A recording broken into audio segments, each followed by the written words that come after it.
Hola a todos y todas, soy Martín del Río, director de Ladera Sur, y hoy día estamos en una nueva BTG Talks con un tema apasionante que vamos a estar con sus protagonistas. Y como dice la invitación, Chile como protagonista con la gran serie de Netflix, Nuestros Parques Nacionales, producida y conducida por Barack Obama.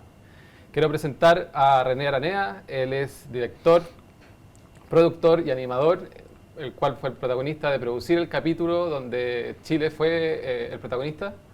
Muy bienvenido, René. Gracias, Martín. Y a Ignacio Walker, también director y camarógrafo, que también participó en la serie. Así que muy bienvenido, Ignacio. Gracias, Martín. Bueno, quiero contarles a todos que René e Ignacio los conozco hace tiempo, son dos grandes protagonistas de producciones de historia natural, han trabajado con varias cadenas internacionales, así que bueno, es un privilegio estar conversando con ellos como país, que estemos en las grandes ligas. Y también, bueno, vamos a partir la conversación con René, que fue productor del capítulo chileno, para que todos sepan. Bueno, me imagino que todos lo han visto, el capítulo de la serie, el que no queda con la tarea pendiente después de este conversatorio. Pero preguntarle a René, ¿cómo fue ese llamado cuando dicen, bueno, queremos que uno de los 5 capítulos de la serie, Chile sea, la Patagonia chilena sea la protagonista? ¿Cuándo fue y cómo comenzó esta historia? Esto comienza el 2019. Yo creo que también parte antes, pues llevamos harto tiempo haciendo un montón de distintos proyectos documentales de historia natural hacia el extranjero, a nivel internacional, desde BBC, Nat Geo, Animal Planet, casi todo. Yo creo que nos falta Disney, creo, de todos los servicios de streaming que hay ahí. Y cuando me llamaron no me dijeron que había un capítulo de Chile. A mí me llamaron, fui a Inglaterra y me junté con la directora de la serie. Hay una serie que se ha hecho muy popular en el último tiempo en el mundo entero, y acá en Chile hartos amigos míos la han visto, que es de Fórmula 1. La serie Drive to Survive, creo que se llama. Y Sophie Todd, que es la directora de la serie, me llama, me junto con ella, y ahí me cuentan que hay un capítulo que es de Chile, en una serie sobre parques nacionales. El secreto de Barack Obama vino después. Sí, ¿Ustedes no sabían que Barack Obama estaba en ese entonces? Y eso solo lo sabía el equipo editorial desde el principio. O sea, es una decisión también porque dando un secreto de ese tipo, si se filtra de alguna manera también no solo arruina la sorpresa, sino que también me imagino que hay un montón de cosas detrás que queréis mantener ese tipo de información guardada, ¿no?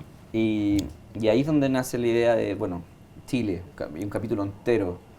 Y eso es algo de peso. O sea, estamos hablando de una serie de 5 capítulos que es para todo el mundo, que es por Netflix, y que un capítulo entero sea sobre Chile. A diferencia para la gente que no lo ha visto aún, son 5 capítulos de los cuales solo un capítulo en un país se refiere a más de un parque nacional. Está el primer capítulo que es sobre parques nacionales en general y hay parques muy emblemáticos, pero después los otros es un lugar en específico.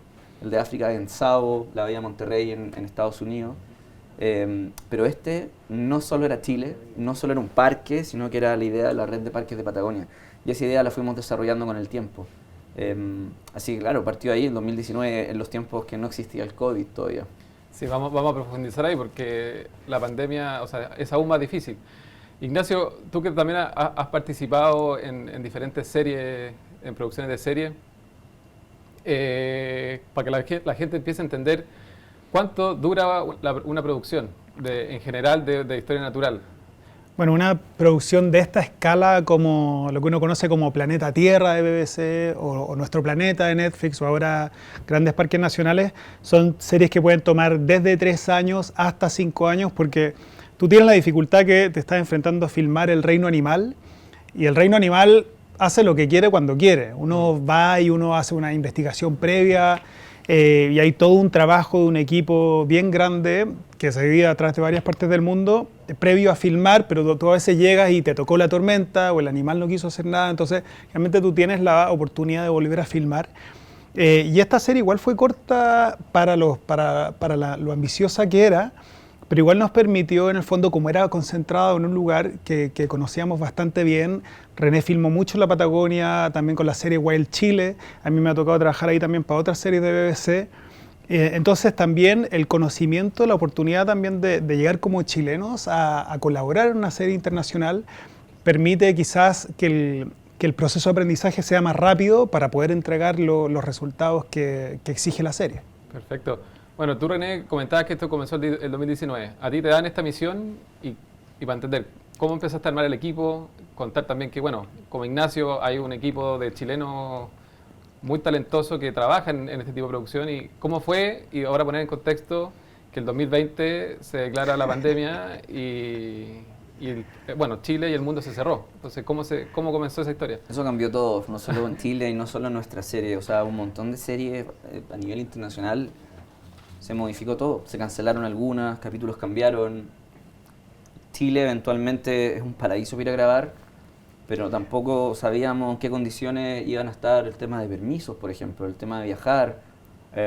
Tuvimos suerte también que había un equipo con Cristian Muñoz Sala, que trabajaba por años, casi ya una década, haciendo documentales para también todas las grandes cadenas. Era una persona especializada en historia natural. Estaba Ignacio, que Ignacio estaba viviendo en Estados Unidos en ese entonces. Por suerte estaba en Chile cuando las fronteras se cerraron. De hecho, estábamos haciendo el piloto de otra serie que va a salir ahora en julio, que es con un personaje bien conocido también. ¿Se puede contar o no? Al final. Ah, ya. Tenemos premisa hoy día, hay que contarlo. Estábamos grabando cuando se cerró el mundo y tuvimos que volver, mandamos unos ingleses de vuelta, pero ese 2019 en las oficinas en Inglaterra se empezó a armar el equipo editorial. Todas estas producciones funcionan en base a un equipo editorial que es donde se proponen las historias, donde se dan los guiones. Mucha gente piensa que es llegar y meterte en Torres del Paine y grabar al Puma. No es tan simple. Hay mucho trabajo detrás, mucho trabajo de oficina, de escritorio. Está la productora de Barack Obama metida, Higher Ground, es parte de la producción, junto con esta otra productora que se llama Wild Space, que básicamente está liderada por James Honeyborn, que es uno de los productores ejecutivos más importantes de renombre en el último tiempo. Entonces hay muchos filtros para seleccionar la historia. Mi rol en ese equipo fue proponer, fue luego obviamente con la experiencia acá en Chile, con los contactos, empezar a ver esas historias que tan reales son o factibles de realizarse. Tampoco se improvisa, está al lado científico. Tú trabajas muy de cerca con los científicos y esto para trabajar con los ingleses hay que decirle, mira, esto no se ha grabado nunca, esta historia puede funcionar muy bien y acá está el paper científico que lo dice. Alguien lo vio, significa que pasa. Y ahí es donde mezclamos todas estas herramientas de selección. Está la parte también de cámara, que esa es la parte donde sale la magia, ¿no? De ir y grabar y hacer que funcionen las cosas. Entonces el trabajo que se hace detrás es enorme. Y fue todo eso el 2019. Y partimos grabando en diciembre del 2019 en Parque Patagonia. Y allí, de hecho, la otra persona que trabajaba conmigo en la parte editorial, la otra productora, que es Emma Brennan, estaba embarazada con 4 meses. Y fue simbólico también estar grabando los guanacos que están naciendo. Pero la Emma también después tuvo, obviamente, por razones del embarazo, el prenatal, el postnatal y después con el COVID. Entonces tuvimos suerte de que el equipo editorial, base del equipo, que era yo, estaba acá en Chile y además tenía después al Ignacio con Cristian que estaban acá. Pudimos salvar la situación, creo. No podemos hablar harto del COVID y cómo fuimos surfeando por todos los problemas y las amenazas que el COVID significó, pero cambió todo. ¿Hay algún recuerdo, Ignacio, como del COVID en el sentido de sea, la dificultad que fue? Bueno, ya llegar a la Patagonia tuvimos que ir por tierra porque subirte a un avión, el riesgo de que te diera COVID, nosotros no nos podía dar COVID, punto. No, era una época en que no existía la vacuna, ni siquiera ideas de que existiera la vacuna todavía. Entonces nosotros nos íbamos a encerrar en la mitad de la nada por varios meses. Y yo creo que lo más difícil fue, normalmente estos trabajos que son súper duros, tú estás trabajando de lunes a domingo en horarios intensos, siguiendo la luz del sol, siguiendo a los animales, a veces con lluvia, con frío, con etcétera, etcétera. Hambre, condiciones muy duras. Y ya 4 semanas de filmación es muy duro y normalmente estas producciones tú estás 4 semanas y después descansáis, después 4 semanas y después descansáis. Acá nos tiraron 4 meses parejo, una secuencia tras otra, primero los cóndores, después la foca leopardo, después la isla Diego Ramírez, y eso hizo que eso fue presionado por el COVID. Entonces, no solo estuvimos trabajando sin parar durante 4 meses, sino que no tuvimos la oportunidad de sociabilizar entre medio por el riesgo de que si nos contagiábamos, se echaban a perder los meses que venían. Entonces, fue muy difícil, como básicamente vivimos juntos durante 4 meses en condiciones muy difíciles, pero bueno. Y hay algo de los titulares. Tú no podés ser el equipo de Netflix que llevó COVID a una localidad en la mitad de la nada. O sea, teníamos que ser no el doble responsable, el triple. Sí. Y eso también era una presión, porque en ese momento, claro, recién se podía empezar a trabajar, estaban los salvoconductos. Los PCR era algo nuevo igual. No sé cuántos PCR nos hicimos, 50. Suficiente, güey. Pero Pero yo creo que uno de los mayores logros fue que nos mantuvimos Firme. y mantuvimos, o sea, hicimos que funcionara todo. Tuvimos que también recuperar tiempo. Las historias de animales son muy específicas con fecha. Y, por ejemplo, la historia del cóndor aprendiendo a volar, no sé cuántos viajes hice, creo que 5 o 6 viajes. Me agarraba un avión, iba y empezaba a recorrer distintos lugares buscando nidos de cóndores, que no es tan fácil de encontrar, con mucha ayuda de expertos, científicos. Y justo cuando queda la embarrada con COVID, aparece un nido que lo encuentra, de hecho, un amigo nuestro en Río Tranquilo, un amigo de Río Tranquilo, y lo encontró con su señora. Y el cóndor estaba creciendo. O sea, Y pasaba el tiempo y sabíamos o sea, que el cóndor estaba ahí. los saltos podían ser... La historia que muy teníamos en cambiantes. mente era el cóndor en su aprendizaje a volar, porque no es que se tire y aparezca volando, es un proceso gradual. Y tuvimos la suerte que llegamos en el mes que fue la mayor cantidad de actividad de ese cóndor. Lo que aparece ahí es cierto. O sea, ese cóndor se tiraba, se caía, se tiraba, volaba mal, torpe. Y eventualmente empezó a mejorar su vuelo. Obviamente no puede ser una hora de documentar sobre el cóndor, tiene que condensarse en una secuencia de 5 o 6 minutos, pero tuvimos suerte que pudimos lograrlo, porque yo creo que era un mes más y perdíamos ese nivel, O sea, perdíamos esa historia. Como todo proyecto, la suerte corre también en un proyecto... Demasiado, Claro. la suerte es clave. O sea, para que la gente entienda la dificultad de esto, por ejemplo, nosotros íbamos a ir 3 semanas antes y por todos los permisos y qué sé yo, se atrasó la producción 3 semanas y al final llegamos 3 semanas después. Si nosotros hubiésemos llegado un mes antes y después teníamos que ir a la foca leopardo, quizás no hubiésemos visto al cóndor saltar. Si hubiésemos llegado un mes después, quizás el cóndor ya se hubiese ido a pasear por ahí. Entonces, de verdad el timing, tuvimos mucha suerte con encontrar el evento que queríamos filmar en el momento y en el lugar correcto. Yo quería preguntar por, bueno, tú René, como ya te presentamos, has trabajado en muchas películas relacionadas también a los pumas de Torres del Paine, en varios documentales, pero mucha gente siempre se sorprende porque son las primeras grabaciones sobre un puma cazando a un guanaco. Y eso necesita mucho trabajo de observación, de entender, y me imagino también a nivel de cámara, seguir un puma a un guanaco. O sea, ¿cómo son esos trabajos en terreno, en ese caso puntual con los pumas? Yo creo que acá escaló muy rápidamente el tema de los pumas en Torres del Paine. Para resumirlo, hay un parque nacional donde siempre han habido pumas y se ven, pero está rodeado por estancias. Esas estancias siempre han sido una amenaza. Un puma puede matar 50 ovejas en una noche con sus cachorros de 1 año y medio, cuando aprenden a cazar. Las ovejas son fáciles de cazar. Entonces siempre está ese conflicto entre el depredador y los estancieros. Y en el último tiempo, los pumas de Torres del Paine se transformaron en una población muy protegida, con una densidad muy alta, porque la estancia alrededor, básicamente pasó el círculo perfecto de cosas. O sea, la gente se dio cuenta del valor de un puma, se le puede sacar fotos, hay un valor turístico, las estancias alrededor empiezan a proteger a esos pumas, y está Cerro Guido, está la estancia Laguna Amarga, que se dan cuenta que protejamos a los pumas, llevemos turistas, llevemos gente. Entonces eso atrae, tú te metías a Instagram y veis muchas fotos, y siempre nos pasa con Ladera Sur, que siempre hay temas relacionados con pumas y a la gente les gusta, pero grabarlo es diferente, porque Sí. para contar una historia, para grabar esa historia, tienes que tener todos esos elementos, tienes que ser fiel también a la biología y tienes que grabarlo éticamente.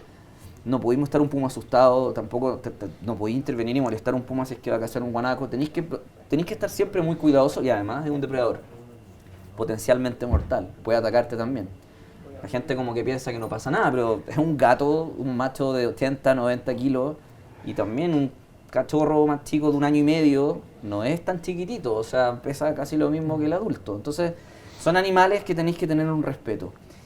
Y así nace el 2012 un proyecto que fue para Animal Planet, que grabamos una puma sin cola y que la encontramos cuando tenía 3 meses. Y esa puma viene atravesando todas las producciones después, de hecho aparece en esta también. Es una que aparece al final cuando se juntan todos estos pumas, van a ver una que está llena de cicatrices, que aparece al final y se mezcla con nuestra protagonista. Sigue estando ahí.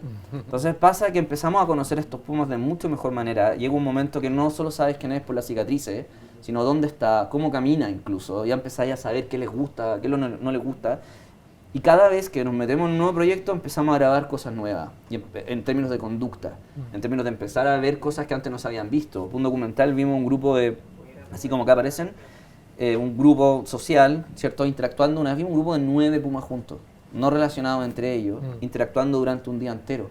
Entonces se empieza a ver algo que no aparece en los libros, y es porque tenemos la suerte de estar ahí viendo día tras día, encontrando estos animales.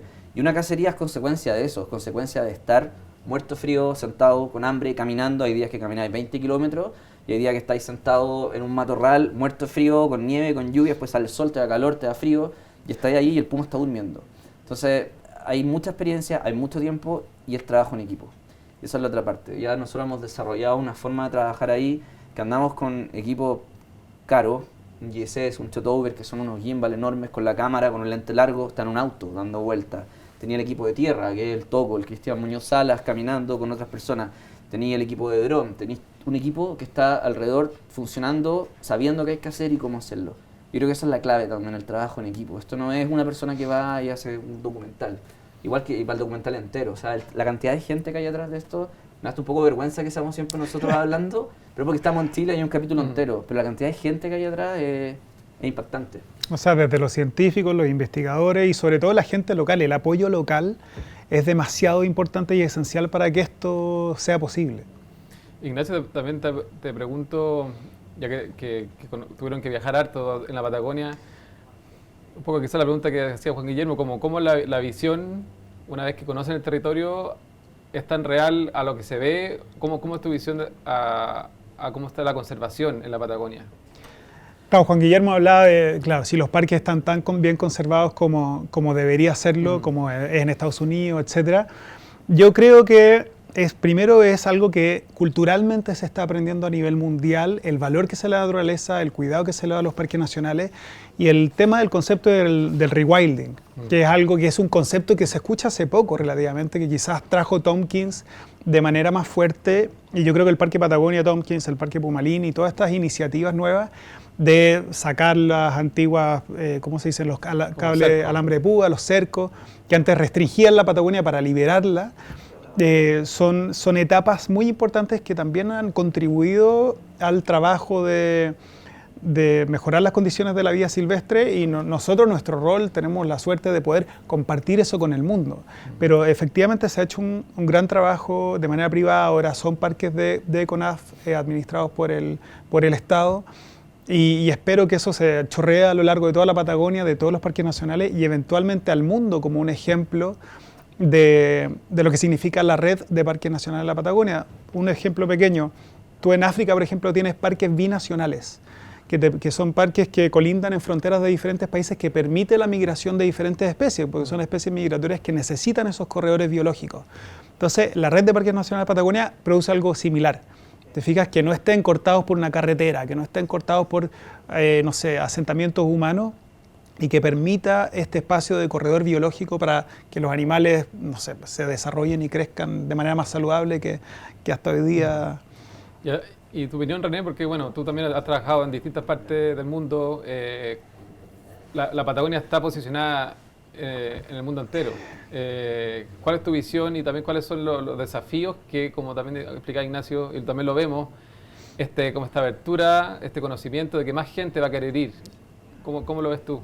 O sea, son dos cosas diferentes. La Patagonia como marca vende desde el punto de vista turístico. De hecho, por eso los documentales funcionan muy bien. Hay más documentales ahora de Patagonia porque hay muchas historias que no se han grabado nunca. En África siguen habiendo documentales de leones y se van a seguir haciendo también. Acá hay novedad, hay historias nuevas, hay cosas que nunca se habían grabado antes. La Patagonia es salvaje. La Patagonia o el sur de Chile es un lugar muy salvaje, un lugar donde asentamientos humanos son muy pequeños en relación a la extensión de área que hay ahí. Hay lugares que podéis subirte a un cerro probablemente donde no ha habido nunca un humano ahí. Hay animales que nunca han visto humanos, personas. Lamentablemente el daño que como especie humana generamos a estos lugares está ahí presente. Cambio climático, tú puedes estar navegando por los fiordos de Aysén, donde no hay nada, y está la basura en las playas que llega por las corrientes, el plástico está ahí, los animales tienen plástico, los cóndores tienen plástico en sus plumas, y tienen metales pesados en sus plumas. Cóndores que se alimentan, por ejemplo, de ballenas, lobos marinos muertos en la costa, tienen metales pesados en sus plumas. Entonces el efecto o cómo se está dañando esta naturaleza, por muy salvaje que sea, por muy aislada que sea, está ahí. Patagonia es salvaje, sí, hay que cuidarla, pero no solo se protege ese lugar, hay que pensar un poco más en grande, ¿no? Con respecto a los parques nacionales, a la protección que hay y cómo se administran, está CONAF y está gente que compra tierras, como lo que hizo Rewilding con los Tompkins, que es una visión tremenda haberlo hecho.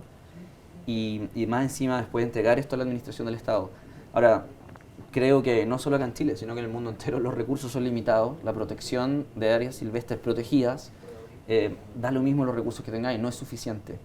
Porque se necesita otra cosa, se necesita educación, se necesita transmitir todo esto a la gente y siempre apuntando también a los más jóvenes, los colegios, los más niños. Va como un cambio de conciencia, ¿no? Con respecto a la visita, lo que entendí la pregunta, como el turismo. Como todo esto, ¿Cómo como se abre? trae más gente, una pregunta también que nos hacen bastante, es como, ok, series como esta traen más gente a estos lugares, ¿están preparados para traerla? Sí trae más gente, pero también creo que es un injusto cuestionarse eso, porque lo principal ahora es transmitir qué es lo que está pasando en cada lugar, qué es lo que hay. Que la gente vea que las focas leopardo, pasa algo curioso, esto es un gran ejemplo, las focas leopardo en Laguna San Rafael, mucha gente va a Laguna San Rafael y van a ver el glaciar, cómo se derrite y cómo se caen los témpanos de hielo, ¿no? Con el whisky. Que no va con el whisky, y es como un paseo lindo, familiar. Y a las focas leopardo no las ven, no las pescan. Nosotros mismos estábamos, por suerte tuvimos la laguna para nosotros porque había COVID, pero las veces que hemos ido también, antes y después del COVID, la gente pasa, no ve a estas focas que ya de por sí, una foca leopardo metida en un lugar donde hay verde atrás, es muy raro. Pero la foca leopardo es un animal de Antártica. Eso, explícale a la gente por qué, Entonces, por qué es tan raro la no, foca, por qué tan especial. Es una población local que vive en Laguna San Rafael y no se han hecho estudios científicos tampoco de esos animales. Y una población, un guardaparque va y saca fotos y empieza a entender que son 10. Hay un par más que no identificadas, pero no son 100. Claro. En una población local hay algo que pasa ahí que hacen que esas focas estén. Hay fotos de 1930 y algo. Entonces, genera preguntas, ¿no? Y para la gente que va, le sacan una foto y no les llama la atención, siendo un animal fascinante. Historias como esta, documentales como este, sí, te muestran Laguna San Rafael y a lo mejor gente va a querer ir, pero tiene que estar ahí. La luz tiene que alumbrar a estos animales, tiene que ser una celebración de que hay una historia de un cóndor aprendiendo a volar en un lugar distinto como la gente se imagina. Tiene que ser una celebración de ver a pumas interactuando con sus cachorros en un aspecto social que no se le conoce. ¿Por qué pasan esas cosas? Porque hay gente, o hay organizaciones, o hay lugares que están siendo protegidos. Por eso tenemos esas historias todavía. Y nosotros lo que tenemos que hacer con nuestros documentales, yo creo que todos los que trabajamos en industria natural, no trabajamos ahí porque no nos gusta el tema. Obviamente estamos porque nos gusta la naturaleza, porque queremos aprender y porque queremos hacer algo que quede. Queremos que esto genere cambios pequeños, que los niños lo vean. Como este documental, o sea, yo creo que lo que más nos llena a todos es que la gente lo ve, te emocionáis, te enamoráis del animal, te gusta el lugar, más que pensar en la visita turística. Sí, yo creo que por ahí va un poco el foco. Me extendí un poco. No, pero preguntarle a ustedes que como digo, han trabajado en varias series, de esta serie en particular, ¿qué les sorprendió? ¿Qué fue algo que nunca habían visto? O sea, Diego Ramírez indudablemente fue la experiencia más impresionante. O sea, a mí... Explicarle a la gente que Diego Ramírez es la última pedazo de tierra del continente americano. Y del mundo. Del Y del mundo. Y después viene Antártica. No existe ninguna isla, ningún pedazo de tierra más al sur del mundo, excepto la Antártica, que Diego Ramírez. Y Diego Ramírez está en la mitad del Cabo de Hornos. O sea, para llegar ahí hay que cruzar el Cabo de Hornos, donde se junta el Atlántico, el Pacífico, el paso mar... Drake. Claro, el paso Drake, etc. Los marinos se tatúan el paso, como sí, el tatuaje. Y nosotros llegamos, yo no sabía que existía la isla cuando llegamos ahí. Después nos enteramos que era una reserva marina, hace muy poco. Falta proteger la isla misma. Hay un faro con marino. Hay un faro con marino. Los fareros. Exactamente, que yo me saco el sombrero por los marinos, porque es un trabajo extraordinario. Están 6 meses al año, 3 marinos. Y recordemos ahora la historia que era pandemia. O sea, ¿cómo fueron los fareros cuando en plena COVID llega un bote con ustedes? O sea, los hicimos muy felices. No llegamos de sorpresa tampoco, o sea, hay un montón de permisos y todo, pero nuestro plan no era ir al faro justamente por el riesgo del COVID. A todo esto nos demoramos casi una semana en llegar. Sí. Porque originalmente, bueno, Diego Ramírez era algo que queríamos hace rato hacer. En Inglaterra hace rato también lo querían hacer, porque generalmente para ver este tipo de islas subantárticas van a las Falklands, van a las Malvinas, están ahí, tienen vuelos, creo que hay vuelos directos. Claro. Está como que vuelan directo. Pero acá vamos a estar en un lugar que es diferente, que nunca se había visto antes, y con el componente que es el último lugar del continente.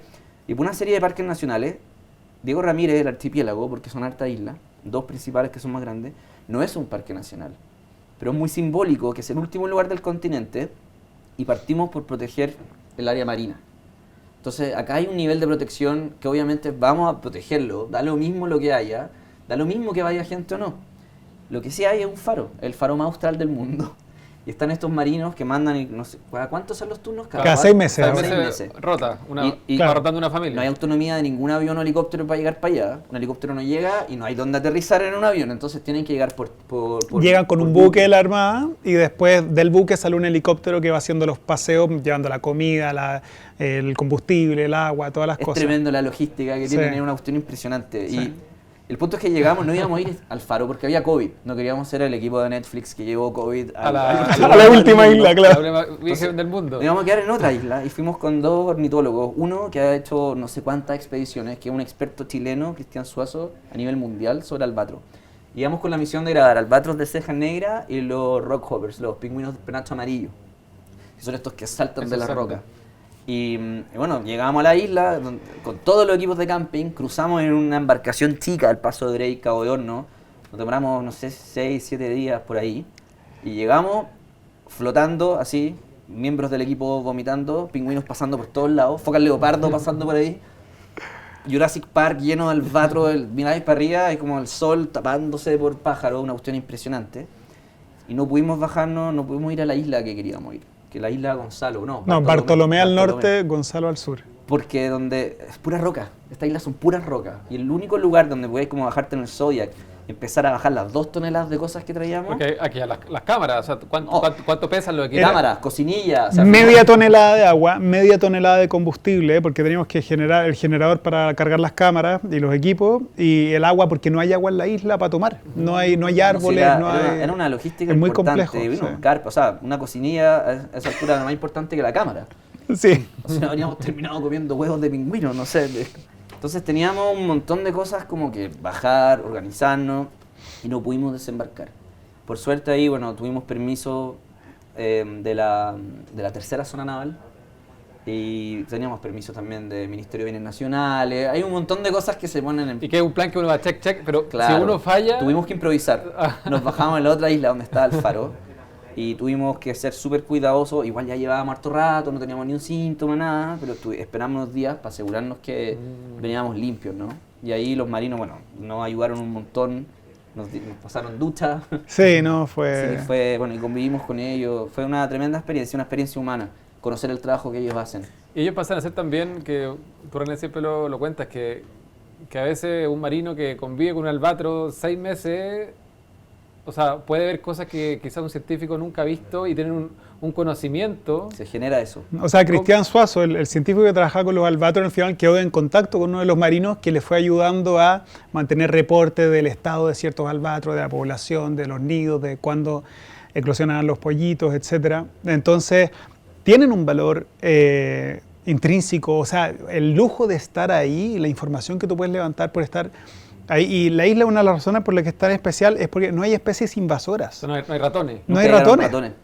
Y eso es muy raro hoy día. Y como los animales evolucionaron sin depredadores, yo siempre hablo de esta isla que es como ir a Galápagos. Tú te acercas a los animales y los animales no se ahí. alejan de ti. No se alejan de ti, no te tienen miedo, no cambian su comportamiento, que para nosotros, registrando el comportamiento de ellos, es lo más importante, obviamente. Entonces... Hay una cosa que no aparece en el documental y que tengo que contarla porque es fascinante. Y para mí creo que es personalmente una de las cosas que más me ha impactado, que quizá no aparece en cámara, porque no estábamos grabando eso, no teníamos equipo para hacerlo. Todas las noches, bueno, se oscurecía y tú salías ahí afuera y veías el cielo que estaba, no estoy hablando que fuese harto, estoy hablando que eran millones de pájaros en el aire.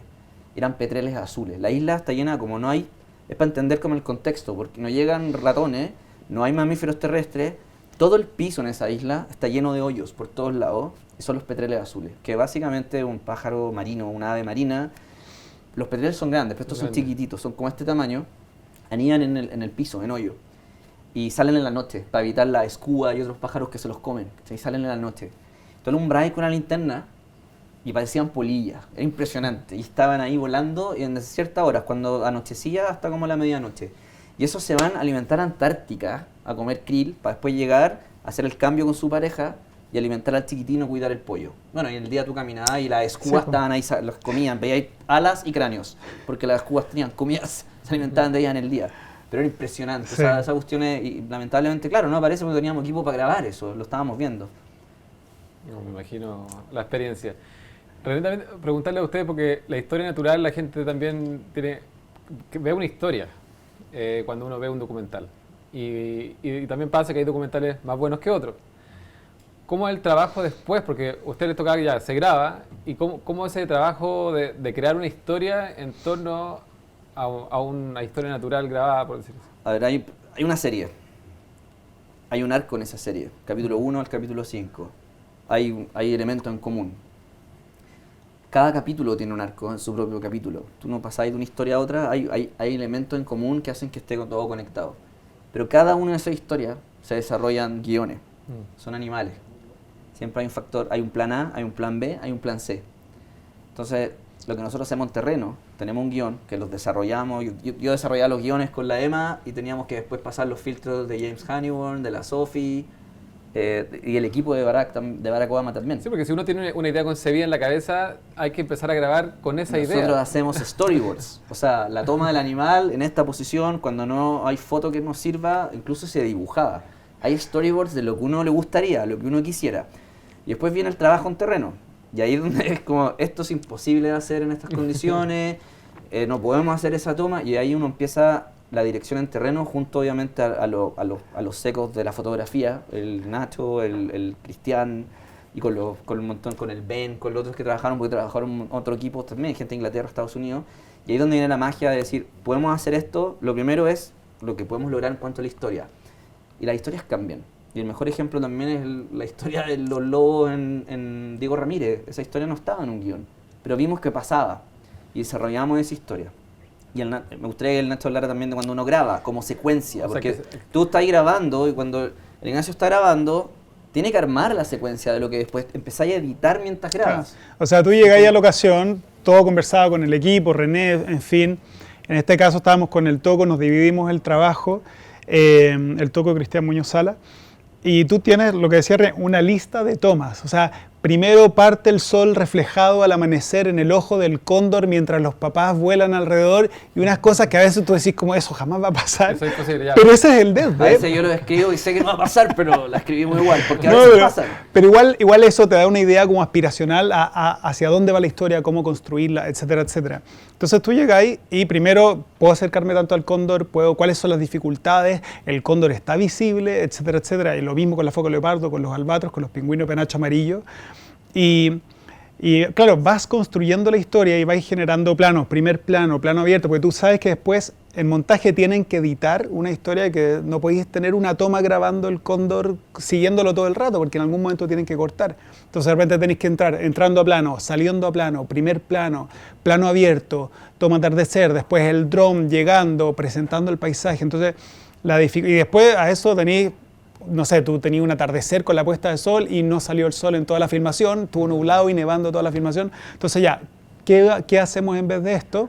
Lo que decía René Diego Ramírez, con los pingüinos de penacho amarillo, la secuencia era los albatros naciendo, los pollitos naciendo, y los pingüinos de penacho amarillo, alimentándose y naciendo también.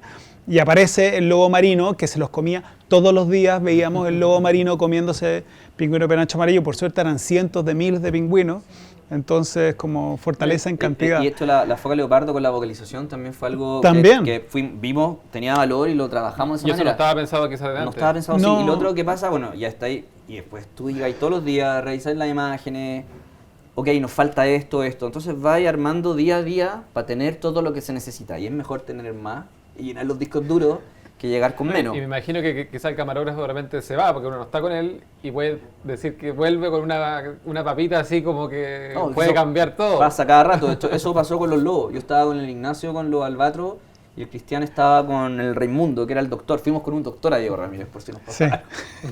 Y claro, empezó a ver esta conducta, y también el ornitólogo, el Cristian Suazo, decía, no, sí, yo lo he visto, él había escrito un paper, pero en base a algunas cosas que vio que sugerían qué pasaba. Pero acá le pegamos ahí a full, vamos y grabemos eso. Pero para terminar, eso no termina ahí, porque después viene la postproducción. Y ahí nuevamente se empieza a moldear la historia en base a lo que está grabado. Lo único, lo principal es que es verídico, no se inventan cosas. O sea, puede que haya una toma que sea diferente, que ya para que funcione la edición, pero tú no inventáis cosas porque está en base a la realidad, está en base a la ciencia. O sea, empezáis a inventar historias y es como, Bueno, y ahí no me se imagino hace. que hay tendencias dentro de la historia natural de cosas más puristas. Por supuesto. Ahora que uno que quizás, no sé, un más Disney que le puede dar como cualidades humanas a una secuencia animal. O Esos sea, son formatos. Son formatos, Son formatos. que empiezan Claro. a jugar. Pero acá la edición de esto no terminó, incluso hasta se agregaron días de edición para agregar un par de cosas al final. O sea, tuvimos la último trabajo editorial que tuvimos de edición. Yo estaba acá trabajando con la Emma, de hecho, y me llamaron con el James que está en la oficina para modificar cosas de la foca leopardo. Y esto fue en diciembre. O sea, fue hace nada. Pero igual es súper importante destacar que siempre acá hay asesores científicos en todas las secuencias y todas las secuencias son siempre verosímiles a nivel científico. Es súper importante que lo que la gente ve realmente pasa. Y quería preguntarles cómo han visto ustedes el desarrollo de la industria de historia natural, también con la llegada del streaming, con la pandemia. ¿Ha cambiado la conducta de las personas? ¿La gente está viendo más con un poco, como decías tú, como con la crisis climática? Sí, definitivamente. Bueno, hay más producciones, el streaming ha hecho que se genere más competencia entre ellos, entre quien desarrolla también más. Pero también lo otro que pasa es que a ver, todo esto parte con la escuela de BBC. ¿Mm?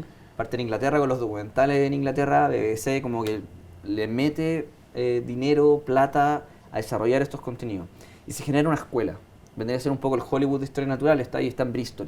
Es porque todos los que crecieron con esa escuela, como partieron muy jovencitos, se desarrollaron como productor ejecutivo y se fueron y arman sus propias productoras, que son las productoras casi o más grandes incluso que BBC, desarrollando más contenido que BBC. Y están todas ahí. Estados Unidos también genera, hay ciertos canales, allá funciona diferente porque son canales como que generan y también van cambiando, como Animal Planet, que pasó a ser cuestiones donde sacan caimanes de piscina. No generan tanta historia Como natural. el masivo. El encantador de perros. Entonces empiezan claro. a cambiar un poco el formato, pero la historia natural clásica, que puede cambiar un poco el formato, pero de animales, sigue siendo la inglesa. Y aparece el streaming, Ya. y empiezan a desarrollar, o sea, no sé si será el triple o 4 veces más de producciones que hay ahora. Y empieza a ver, de hecho hay tanto desarrollo de proyectos en Bristol que empiezan a meter gente que no viene necesariamente de la historia natural ya. Nos pasa Claro. harto eso. O sea, el boom del streaming genera varias cosas al mismo tiempo. Primero, más y mejor contenido en la casa. O sea, yo me acuerdo, comentamos el otro día, tú hace 15 años atrás querías ver una película, ibas al Blockbuster, jamás arrendáis un documental. Arrendáis las típicas películas de Star Wars o qué sé yo. Entonces, el documental no era algo que la gente veía, salvo en festivales de cine o en lugares muy de nicho. Quizás en HBO, como los documentales de Michael Moore, pero solo las series de BBC como Planeta Tierra o Blue Planet o qué sé yo, como que se destacaban en general, pero el espacio para ver estos documentales, y las teles eran chiquititas en esa época, y el streaming abre la posibilidad de ver estos lugares, que son una celebración visual además, impresionante, que se destacan con estas teles gigantes. Se genera este boom de los streamings en varias industrias, y todos empiezan a competir por contenido, porque ya no es quién tiene más, es quién tiene lo mejor. Entonces tú empiezas a ver varias series del nivel de Planeta Tierra, de BBC, que es como la madre o el padre de este tipo de series, y se empieza a producir esta cantidad de contenido, y justo en los últimos 10 años con que René y yo y todo este equipo de gente venimos filmando mucho en Chile, se genera mucho interés de filmar en Chile porque hay mucho contenido que jamás se había visto. Y la tecnología, eso da para una charla También, extra, sí. pero la tecnología, la evolución que ha tenido, permite grabar cosas que antes nunca se habían visto. Y va por los dos lados. Los científicos también con tecnología han sido capaces de ver cosas que ni se imaginaban, que son nuevas en la conducta de un animal, y nosotros tratamos de grabar eso. O nosotros vemos cosas y grabamos, que los científicos después los compartimos, porque funciona de los dos lados. La tecnología ha sido clave y se pueden grabar cosas. Hoy día podéis grabar con cero luz, con sensores térmicos, o poner un poquito de luz y parece de día. O sea, esta nueva de Apple, que es como grabaron de noche, pero tiene color. O sea, imagínate lo que podía hacer. Y ahí puede ir, por ejemplo, los Monitos del Monte, la serie. Son cámaras con una sensibilidad maravillosa para trabajar con poca luz, o nula luz. Claro. Bueno, vamos a comenzar ahora preguntas del público, de las personas que han estado atentos al conversatorio. Y voy con la primera. Francisco Gómez pregunta, ¿cómo logra un chileno armar una carrera como wildlife filmmaker? ¿Se puede hacer desde Chile o siempre pueden irse afuera para hacer contactos? Una mezcla. Yo creo que lo hicimos una mezcla, tanto acá, desarrollando cosas Claro. acá, grabando acá, mostrando que se puede hacer. Personalmente lo que hice fue grabé con Cristian Muñoz Sala y con su papá, grabamos sin tener nada claro, grabamos un montón de animales con equipo de ese calibre y después el primer festival mostramos una idea, editamos algo y salió una cuestión para Animal Planet y así partió. Lo divertido es que con René nos conocimos en Canal 13 Cable, los dos teníamos programas en la misma época y ahí también empezamos a ir juntos a estos festivales y ahí nos conocimos de hecho, como por el interés de los animales y qué sé yo. Y en estos festivales de cine que se hacen en Bristol, que se hacen en Estados Unidos, se te empiezan a repetir las caras, te empieza a conocer gente y eso te permite que eventualmente te contraten como asistente y eventualmente como camarógrafos, que nuestra operación con Cristian Muñoz Salas también, cuando entramos a la industria era muy raro un camarógrafo que no fuera inglés o gringo. Y hoy día se está abriendo mucho, el COVID también potenció mucho eso, de que camarógrafos locales pudieran trabajar en estas producciones mucho más que antes. Ahora sí o sí hay que ganar la confianza de ellos, naturalmente son desconfiados en general. Entonces tenéis que ganarte la confianza a poco. Es como muy poquito a poquito vais probando cómo le gusta el deliver. You have to deliver. Claro. Como que tenéis que entregar lo que te estamos pidiendo. Perfecto. Otra pregunta, dicen, ¿cuál fue el rol del expresidente Obama en esto y cómo fue saber que su voz contaría la historia? Bueno, fue productor ejecutivo y cuando yo firmé el contrato con la productora me contaron en el 2019 y tuve que firmar 2 papeles más de confidencialidad que no podía decir nada. Y obviamente desde el principio siempre supimos que iba a tener un peso mediático importante, porque en general los documentales está David Attenborough en Inglaterra y en el resto del mundo se ha puesto muy de moda para todos estos contenidos de streaming que agarran hasta los Avengers de Marvel para que te hagan la voz. Todo yo creo que han hecho algún documental de naturaleza últimamente. Nosotros tenemos uno que va a salir un personaje bien conocido en julio. No, pero lo dijiste que al final, al terminar lo vamos a decir. Es de Marvel, técnicamente. No, no. Pero está bien. Pero el punto es que tener a Barack Obama le da otro peso, porque además por una serie de parques nacionales, tener un político de esa categoría, de ese renombre, proteger áreas silvestres es una decisión política, es una posición de Estado, no es una posición de privado, a menos que queráis comprar muchas tierras y entregarlas después. Es una posición, ¿cierto? Entonces eso es lo que generaba, como que siempre supimos del impacto que iba a tener, especialmente en Netflix. Y por otro lado está la parte editorial. Ellos estaban muy metidos en la parte editorial. Yo no tenía contacto con ellos, eso lo hacía ya directamente el productor ejecutivo de la serie. Entonces nosotros presentábamos nuestras historias, presentábamos lo que queríamos hacer y ellos tenían la relación directa con la productora Higher Ground, que es de Barack Obama. Él fue productor ejecutivo de la serie. Y nunca conocimos a Obama. No, era la pregunta que venía. ¿Estuvieron con Barack Obama? No. Se grabó. En una pantalla verde, no. James Honeyman y Sophie Todd, que fueron los productores ejecutivos y la productora de la serie, fueron los que manejaron todo ahí. Y también decir que Barack no estuvo en Chile. No estuvo en Chile. Hubo planes en un momento, pero pegó el COVID, la agenda y al final no se pudo. Vamos con la pregunta. Además del ámbito turístico, ¿creen que el documental Great National Parks beneficiará a la imagen de Chile en el exterior? Si es así, ¿de qué manera?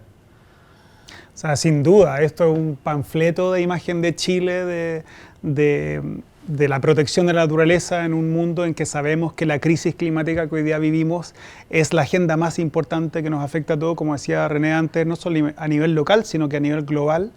Y las iniciativas de los parques nacionales son clave para proteger este mundo. Y el ejemplo de Chile, o que sirva esta serie como ejemplo de Chile hacia el extranjero, es algo que ojalá se viralice como estrategia de otros países para crear estas redes y que Chile también sea un punto de presión para generar mejores condiciones para la protección de los parques y ojalá más parques también.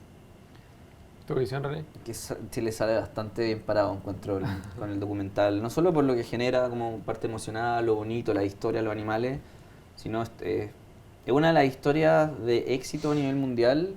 Claro, no es perfecta, está llena de imperfecciones, porque la naturaleza en estos momentos está amenazada, está seriamente amenazada, pero creo que es una de las historias positivas que se resaltan. Y habla de Chile, de decisiones también de gente, como los Tompkins. La ruta de los parques de la Patagonia es única en el mundo. Eso hizo que esta serie básicamente focalizara un capítulo entero. O sea, no era Patagonia porque era Patagonia, era porque había una red de parques de Patagonia y se trata el capítulo como si fuese eso, como si fuese un gran parque. Incluso, porque esto también siempre se discute, ¿dónde está Patagonia al límite? Incluso se amplió, sabiendo que Patagonia quizá no es la Araucanía, pero querían que hubiesen los monkeypox, sí, bueno, las araucarias, tenían que aparecer, ¿cachai? Sí, pues ahí hay un tema que después en la postproducción, quizás los más puristas, alguien diga, La Araucanía no es considerada la Patagonia. No hay límite, pero básicamente como estos son decisiones, yo obviamente digo, bueno, pero nosotros no lo consideramos, así yo hablo por el Obvio. país, nosotros no lo consideramos realmente Patagonia, pero también ellos lo ven de otra manera, es Bueno, como, sí,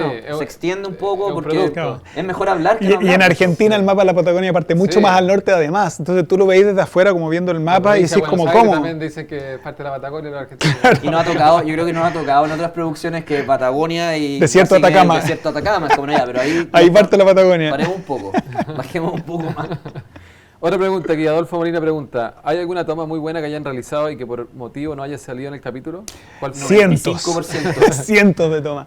Yo creo que lo más difícil cuando uno está filmando es que tú sabes que primero las tomas que uno hace es para contar la historia y siempre lo más importante es que la historia se cuente de la mejor manera y eso obviamente que significa el sacrificio de varias tomas y a veces tú tenés 10 tomas iguales o parecidas de lo mismo, una atardecer y la otra en la mitad del día, pero resulta que la de la mitad del día era mejor para contar la historia que la del atardecer, entonces sacrificaron esa por poner la otra, pero son gajes del oficio. O se sacrifican historias que no van con la historia principal y es como... También, Pasa mucho. Y duele mucho cuando la decisión es como claro. el mouse, borrar y poner otra. Eso es lo que duele. Duele Hay veces que se van a demasiado. filmar secuencias enteras y después no llegan a la serie.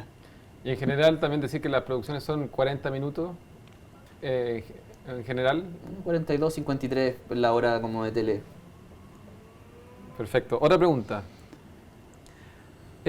Aparte de las producciones internacionales, ¿existe apoyo en Chile a través de fondos o privados para poder financiar este tipo de documentales, tomando en cuenta los altos costos técnicos y humanos de este tipo de producciones? O sea, dividirlo en dos cosas. Por un lado está la parte motivacional, de que no hay que quedarse en eso, hay que tratar, da lo mismo los equipos que uno tenga.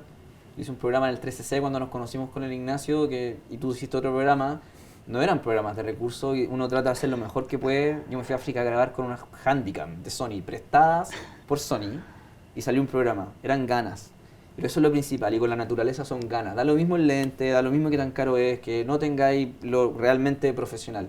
Son las ganas de tratar y tratar de hacerlo de manera profesionalmente ética con la naturaleza. Eso es lo principal.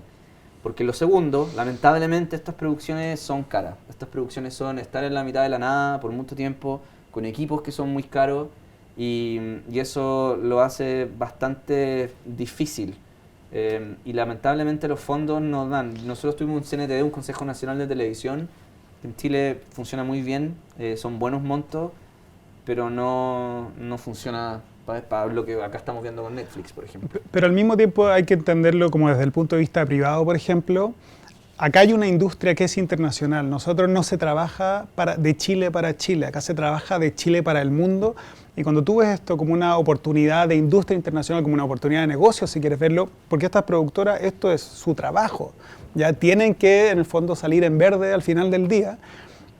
Tú te das cuenta que hay una plataforma de distribución y económicamente sustentable para generar este tipo de contenido de este nivel de presupuesto. Entonces, hay espacio para inversión de documentales o de producciones parecidas.